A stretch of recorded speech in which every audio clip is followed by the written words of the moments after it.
మనతో ఢిల్లీ నుంచి senior journalist తర్వాత సుప్రీంకోర్టు లాయర్ శ్రవణ్ గారు మనతో ఫోన్లో చర్చకు వచ్చారు. శ్రవణ్ గారు నమస్తే. నమస్తే సంగప్ గారు. శ్రవణ్ గారు, ఇప్పుడున్నటువంటి తీర్పుపై మీ అభిప్రాయం ఏంది ఒకటి, రెండోది ఇప్పుడు ఆమె క్యూరేటివ్ పిటిషన్ వేసేటువంటి అవకాశం కూడా ఉంది కదా, సో అదేమన్నా ఆమె అటు అప్రోచ్ అయ్యే అవకాశం ఉంటుందా, దాని మీద నెక్స్ట్ ఏం జరిగే అవకాశం ఉంటుంది? ఈరోజు జడ్జిమెంట్ ప్రొనౌన్స్ చేసే సందర్భంగానే గౌరవ న్యాయమూర్తులు ఏమన్నారంటే ఆమెకు అప్పీల్ ఆపర్చునిటీ ఉంది. అంటే నెక్స్ట్ ఇప్పుడు ఈ జడ్జిమెంట్ తర్వాత రివ్యూ వేసుకోవచ్చు. రివ్యూ సేమ్ జడ్జెస్ ముందుకే వెళ్తుంది, అది ఛాంబర్లో వెళ్తుంది, ఏం ఆర్గ్యుమెంట్స్ ఉండవు, ఓన్లీ బేస్డ్ ఆన్ ది రికార్డ్సే డెసిషన్ తీసుకుంటారు. ఆ తర్వాత క్యూరేటివ్ అంటే 5 మంది జడ్జిలు సీనియర్ మోస్ట్ జడ్జెస్ ముందుకెళ్తుంది, దీనికంతా ప్రాసెస్ అవుతుంది. సో కాబట్టి ఇప్పుడు ఈ జడ్జిమెంట్ మీద ఇంకా స్టే ఉండదు, ఇమీడియట్గా ఆమె లొంగిపోవాల్సిందే. ఎనీ మూమెంట్ బహుశా ఆమె లొంగిపోక తప్పదు. ఆమె తర్వాత జైలుకైతే వెళ్ళక తప్పదనే చెప్పొచ్చు. ఆ తర్వాత ఏం జరుగుతుంది అనేది ఇప్పుడు చూడాలి. కానీ ఈరోజు సుప్రీంకోర్టు జడ్జిమెంట్ కారణంగా జడ్జిమెంట్ ఒక 2 స్ట్రాంగ్ మెసేజెస్ తమిళనాడుకు దేశానికి ఇచ్చిందని చెప్పొచ్చు. ఒకటి, తమిళనాడుకు ముఖ్యమంత్రి ఎవరు కావాలి అనేది సుప్రీంకోర్టు డైరెక్షన్ కారణంగా ఒక క్లారిటీ వస్తుంది. రెండవది, అవినీతి విషయంలో కఠినంగా శిక్షించాలి, అవినీతి హైయెస్ట్ ఆఫీసులలో ఉండి అవినీతికి పాల్పడితే క్షమించకూడదు అనే ఒక జడ్జిమెంట్, ఒక మెసేజ్ ఈరోజు వచ్చింది. అది ఈరోజు అంటే మన అవినీతికి పాల్పడ్డ వాళ్ళు మనకేం కాదులే అని అనుకోవాల్సిన అవసరం లేదు. 30 ఏళ్ల తర్వాత అయినా 20 ఏళ్ల తర్వాత అయినా శిక్షకు గురికాక తప్పదు, వాళ్ళకు పనిష్మెంట్ తప్పదని ఒక మెసేజ్ ఈరోజు సుప్రీంకోర్టు ఇచ్చింది.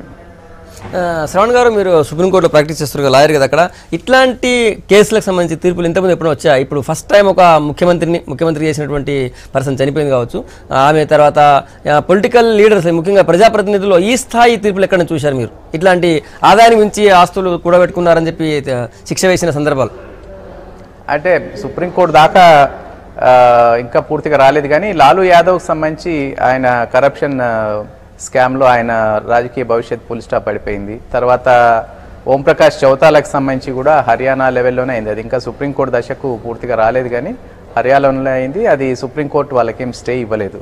సో వాళ్ళ ఆ 2 మేజర్ కేసెస్ మనకు తర్వాత టెలికాం స్కామ్ సంబంధించిన వాటిలో కూడా ఆయనకు కూడా జరిగింది. తర్వాత ఇంకా మనం ఇటీవల కాలంలో చూస్తే 2G చూస్తున్నాం, కోల్ స్కామ్ చూస్తున్నాం, వాటిలలో తర్వాత ఈ కామన్వెల్త్ గేమ్స్, ఈ కుంభకోణాల సందర్భంగా ఏం జరిగింది, అశోక్ చౌహాన్ భవిష్యత్ ఏమైంది, ఆయన ఎంపీగా అయితే ఉన్నారు కానీ ఆయన ముఖ్యమంత్రి పదవి ఊడింది. సో ఆ రకంగా అవినీతికి సంబంధించిన విషయాల్లో సుప్రీంకోర్టు చాలా కఠినంగానే వ్యవహరిస్తుంది. ఎట్టి పరిస్థితిలో వాళ్ళకు లీనియన్స్ ఇవ్వకూడదు అనే ఒక మెసేజ్, స్ట్రాంగ్ మెసేజ్ ఈరోజు సుప్రీంకోర్టు ఇచ్చింది. ఇటీవల కాలంలో కూడా గడిచిన మనం లాస్ట్ 10 yearsలో చూస్తే చాలా స్ట్రాంగ్ జడ్జిమెంట్స్ అవినీతి విషయంలో వస్తున్నాయనే చెప్పొచ్చు. ట్రాన్స్పరెన్సీ తీసుకురావాలనే విషయంలో పబ్లిక్ లైఫ్లో రావాలి, ట్రాన్స్పరెన్సీ ఉండాలి, ఎవరైనా తప్పు చేస్తే వాళ్ళకి శిక్ష పడాలనే ఒక మెసేజ్ సుప్రీంకోర్టు ఇచ్చింది. ఈరోజు జడ్జిమెంట్ సందర్భంగా కూడా జస్టిస్ ఘోష్ గారు ఒక కామన్ జడ్జిమెంట్ను ఆయన చదివారు. ఆ తర్వాత దానికి సప్లిమెంటరీగా జస్టిస్ అమితావ్ రాయ్ గారు మరొక సప్లిమెంటరీ జడ్జిమెంట్ను ఆయన ప్లేస్ చేశారు. ఆ సందర్భంగా ఆయన చెప్పింది ఏమిటంటే అవినీతికి సంబంధించిన విషయంలో ఎట్టి పరిస్థితుల్లో టాలరేట్ చేయకూడదు అని ఆయన క్లియర్ కట్గా చెప్పారు. సో ఇది ఒక మైల్ స్టోన్ జడ్జిమెంట్గా మనం చూడాల్సి ఉంటుంది. ఎవరైతే అవినీతికి పాల్పడ్డారో ఒక అధికారాన్ని అడ్డు పెట్టుకొని వాళ్ళ కింది వాళ్ళ అనుచరులు డబ్బు సంపాదించుకున్నారో వాళ్ళకు కూడా ఇది ఒక వాళ్ళ కౌంట్ డౌన్ మొదలైందనే చెప్పొచ్చు. రైట్. ఇంకోటి శ్రవణ్ గారు, మీరు ఆల్రెడీ ఢిల్లీలో జర్నలిస్ట్గా చేశారు కదా, ఇప్పుడు తమిళనాడులో ఏం జరిగే అవకాశం ఉంటుంది? గవర్నర్ ఏం చేసే అవకాశం ఉంటుంది? ఇప్పుడు డైరెక్ట్గా పన్నీర్సెల్వం పిలుస్తారా, లేదా పూర్తిగా అటు వాళ్ళ శిబిరం నుంచి కూడా ఇంకో పేర్లు వినిపిస్తున్నాయి, ఒకటి తంబిదురై, ధన్పాల్, తర్వాత పళనిస్వామి అని రకరకాల పేర్లు వినిపిస్తున్నాయి, శశికళనే ప్రపోజ్ చేస్తారు వాళ్ళ టీం నుంచి అని చెప్పి కూడా అంటున్నారు. ఏం జరిగే అవకాశం ఉంది అనిపిస్తుంది మీకు?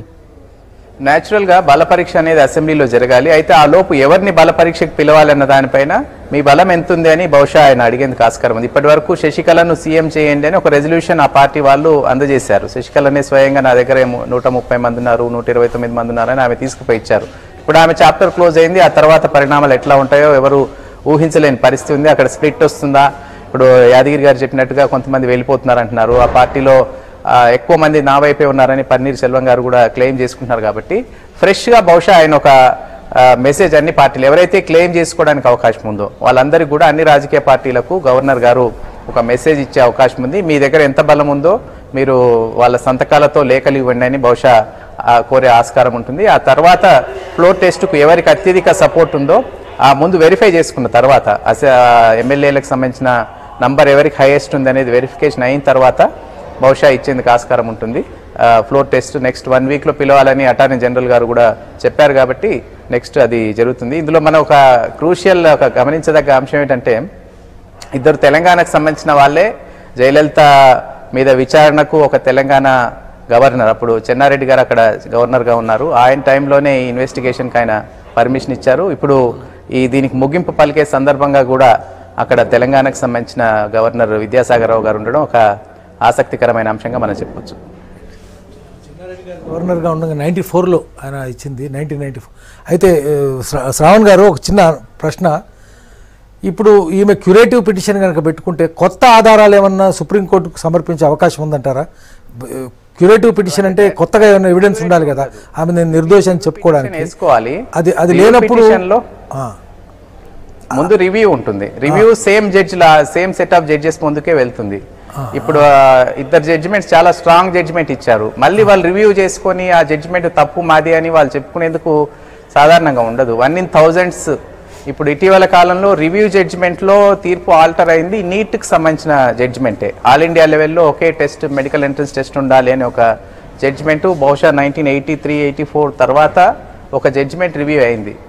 అంతకుముందు క్యూరేటివ్ అంటే ఇంకా 30 ఏళ్ల క్రితం క్యూరేటివ్ అయినాయి. సో 1 in thousandsలలో రివ్యూ పిటిషన్స్ అవుతూ ఉంటాయి యాక్సెప్ట్ చేయడం.